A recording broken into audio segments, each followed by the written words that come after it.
السلام عليكم ورحمة الله وبركاته. الحمد لله رب العالمين والصلاة والسلام على سيدنا محمد رسول الله صلى الله عليه وسلم أما بعد. அருமையான GeM TV நேயர் பெருமக்களே, உங்கள் மீதும் உலக மக்களாகிய நம் யாவர் மீதும் எல்லாம் வல்ல அல்லாஹுவின் பேரன்பு உண்டாகட்டுமாகுக. இஸ்லாமிய நற்போதனைகளில் இன்றைய தினம் நாம் பார்க்கவிருப்பது குழந்தை பேற்றை தள்ளி போடாதீர்கள். அருமையானவர்களே, இன்றைக்கு இருக்கக்கூடிய இளம் தம்பதியர்கள் தமது வாழ்க்கையிலே முன்னேற வேண்டும் என்பதற்காக வேண்டி, செல்வங்களை சேர்க்க வேண்டும் என்பதற்காக வேண்டி அவர்கள் செய்து வரக்கூடிய வேலைகளில் அதிகம் கவனம் செலுத்தக்கூடிய ஒரு நிலைகளை பார்க்கிறோம். திருமணம் முடித்து வைத்த பின்பு குழந்தைகளை பெற்றுக்கொள்வதிலிருந்து சில காலம் நாம் தள்ளி வைக்கலாம் என்று ஒருவருக்கொருவர் பேசி முடிவெடுத்து அவர்கள் தமது வாழ்க்கையிலே குழந்தை பெற்றை தள்ளி வைக்கக்கூடிய நிலைகளை பார்க்கிறோம். இப்படி தள்ளி வைப்பதன் மூலமாக சில உடற்பிரச்சனைகள் ஏற்பட்டு குழந்தை பிறக்காமலும் சில தம்பதியர்களுக்கு மாறிவிடுகிறது. அல்லாஹ் பாதுகாப்பானாக. இருந்தபோதிலும் நபிகள் நாயகம் ஸல்லல்லாஹு அலைஹி வஸல்லம் அன்னவர்களுடைய காலத்தில் நடந்த ஒரு நிகழ்வை நாம் பார்க்கலாம்.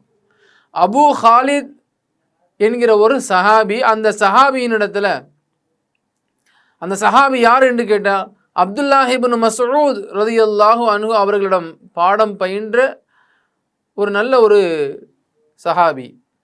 அந்த சஹாபி திருமணம் செய்த பின்பு, எனது வாழ்க்கையில் நான் இறைவனுக்காக வேண்டி நேரம் செலவழிக்க வேண்டும், இறைவனை தொழுகுவதற்காக, இறைவனை திக்ரு செய்வதற்காக, மற்ற சில தேவைகளுக்காக வேண்டி நேரம் செலவழிக்க வேண்டிய நிர்பந்தம் இருப்பதினால் புதிதாக திருமணம் முடித்த தன் மனைவியிடத்தை கொஞ்ச காலம் நம்ம திருமணம் முடித்த இந்த காலத்திலிருந்து கொஞ்ச நேரம், ஒரு வருடமோ 2 வருடமோ சில காலங்கள் குழந்தை பெற்ற தள்ளி வைக்கலான்னு ஒரு முடிவுக்கு வர்றாங்க.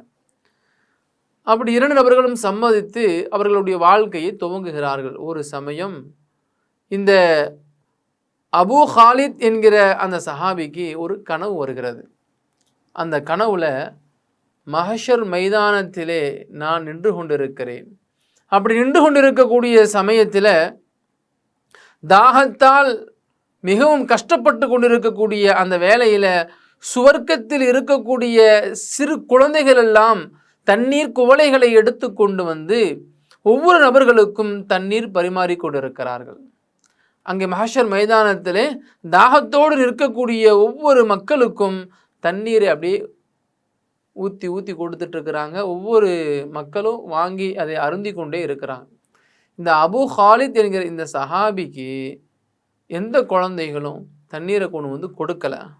அப்படி கொண்டு வந்து கொடுக்காத அந்த நேரத்தில் அவர் மிகவும் தாகித்த நிலையில் தன் அருகாமையில் வந்து அந்த குழந்தையிடத்தில் கேட்கிறார், எனக்கு தண்ணீர் புகட்டாமல் சென்று கொண்டிருக்கிறீர்களே, காரணம் என்ன அப்படின்னு கேட்கும் பொழுது அந்த குழந்தை அந்த அபூ ஹாலித் என்கிற அந்த சஹாபி இடத்துல சொல்லுமாம், நீங்கள் யார், நீங்கள் யார் என்று கேட்கிற பொழுது என்னுடைய பெயர் அபூ ஹாலித். அப்படியா, உங்களுக்கு குழந்தை இருக்கிறதா அப்படின்னு கேட்க, அபூ ஹாலிது அவர் சொல்வார், எனக்கு குழந்தைகள் இல்லை.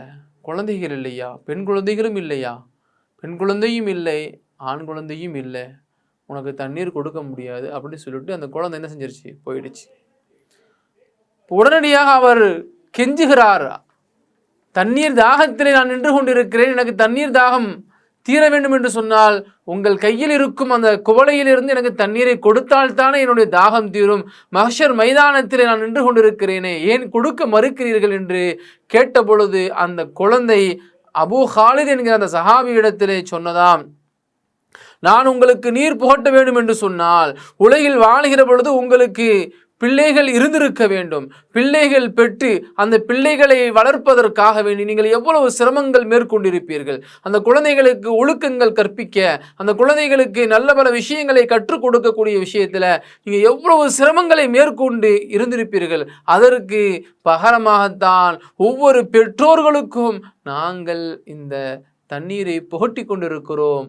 அந்த மகிழ்ச்சியிலே அவர்கள் தாகத்தை தீர்த்து கொண்டிருக்கிறார்கள் என்கிற விஷயத்தை அந்த குழந்தைகள் அந்த அபு ஹாலித் என்கிற அந்த சஹாபியினுடைய கனவிலே இந்த நிகழ்ச்சி நடந்து கொண்டிருக்கிறது.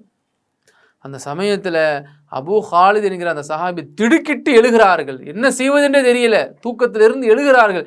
எழுந்து என்ன செய்வதென்றே தெரியாமல் திகைத்து இருக்கக்கூடிய அபு ஹாலித் என்கிற அந்த சஹாபி தன்னுடைய மனைவியை உடனடியாக அழைக்கிறார். அழைத்து, குர்ஆனிலே ஒரு வசனம் இருக்கிறது, யதூஃபு அலைஹிம் வில்தானு முஹல்லதூன் பி அக்வாபி வ அபாரிக வ கஅஸிம் மின் மஈன் என்கிற ஒரு வசனம் இருக்கிறது. அந்த வசனத்தில் அல்லாஹ் சொல்லுவான், நாளை மறுமையிலே நிரந்தரமாக சிறுவர்கள் இருப்பார்கள். அந்த சிறுவர்கள் அங்கே ஓடுகின்ற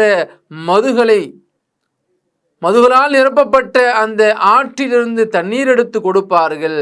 கோப்பைகளை கொண்டும் கெண்டிகைகளை கொண்டும் கண்ணாடி குவளைகளை கொண்டும் ஏந்தியவாறு நின்று கொண்டிருப்பார்களே, அதுபோன்ற குழந்தைகள் நமக்கு வேண்டும், நாம் குழந்தை பேற்றை தள்ளி போடக்கூடாது என்று கனவிலிருந்து திடுக்கிட்டு எழுந்த அபூ ஹாலித் என்கிற அந்த சஹாபி தன்னுடைய மனைவிடத்தில் சொல்கிறார், அருமையானவர்களே, குழந்தை பேற்றை செயற்கையாக யாரும் தள்ளி போடாதீர்கள். குழந்தை பாக்கியம் என்பது இறைவன் கொடுக்கக்கூடிய ஒரு நியமத்தாக இது இருக்கிறது. அந்த குழந்தைகளை கொண்டு தான் நாளை மறுமையிலே நாம் உயர்ந்த அந்தஸ்திற்கு செல்லக்கூடியவர்களாக இருக்கிறோம். அந்த குழந்தைகள் நம்மை கண்ணியப்படுத்துவார்கள். அந்த கண்ணியத்தை, அந்த மகிழ்ச்சியை பெறக்கூடியவர்களை நாமும் இருக்க வேண்டும் என்று சொன்னால், இயற்கையாக இறைவனால் கொடுக்கப்படுகிற குழந்தை பேற்றை தள்ளி போடாமல் இறைவனால் கொடுக்கப்படக்கூடிய அந்த குழந்தை என்கிற நியமத்துகளை நாம் பெற்று அனுபவித்து மகிழ்ச்சியோடு வாழும். அல்லாஹ் அதற்கு உதவி செய்வானாக. அஸ்ஸலாமு அலைக்கும் வரஹ்மத்துல்லாஹி வபரகாத்துஹு. இன்ஷா அல்லாஹ் மீண்டும் நாளை சந்திப்போம்.